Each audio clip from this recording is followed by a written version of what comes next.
Hello everyone, in this video, I will discuss how I developed my classifier for the UCI Bank marketing dataset. I will focus on two key aspects. First, what I did to improve the performance of my model, and second, what I did to assess and improve its fit. My overall goal was to maximize ROC to AUC on Kaggle while ensuring that the model generalized well and avoids overfitting. To begin, I established a strong baseline model. I started with logistic regression and then moved to tree-based ensemble models such as random forest and histogradient boosting. I used the stratified five-fold cross validation and evaluated performance using ROC to AUC, which matches the Kaggle evaluation metric. This ensured that my local validation was aligned with the leaderboard metric. Next, I improved performance through feature engineering. For example, I create a new feature indicating whether p-days equals to 1, which represent customers who had never been contacted before. This is an important behavioral signal. I also added frequency encoding for categorical variables and grouped rare categories together to reduce noise and prevent overfitting. These additional features helped the model capture meaningful patterns while maintaining stability.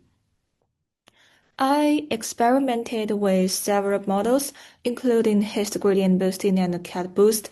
Initially, I observed that increasing model complexity improved cross-validation performance, but did not always improve Kaggle performance. Therefore, I introduced stronger regularization by increasing minimum samples per leaf, applying L2 regularization, and reducing tree depths.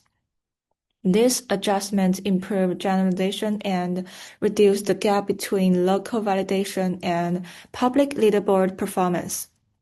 To further improve performance, I implemented ensemble methods. Instead of relying on a single model, I combined predictions from multiple models, including histogradient boosting and cat boost.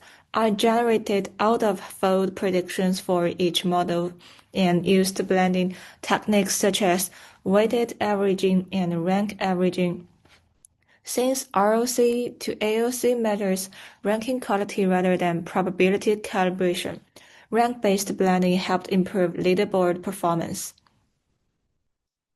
To assess model fit, I relied heavily on stratified cross-validation and out-of-fold predictions.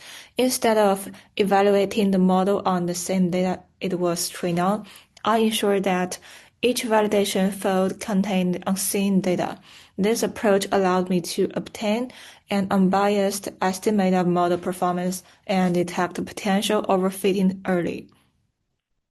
I also deployed learning curves to analyze bias and variance by plotting training ROC AUC and validation ROC AUC against the training set. I examined whether the model was underfitting or overfitting. When the gap between training and validation performance was large, it indicated overfitting, prompting me to increase regularization or simplify the model. When both scores were low, it indicated underfitting, and I explored more expressive models.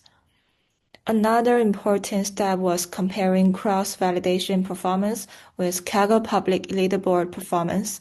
When cross-validation scores improved but leaderboard scores decreased, it suggested that the model was overfitting the training data.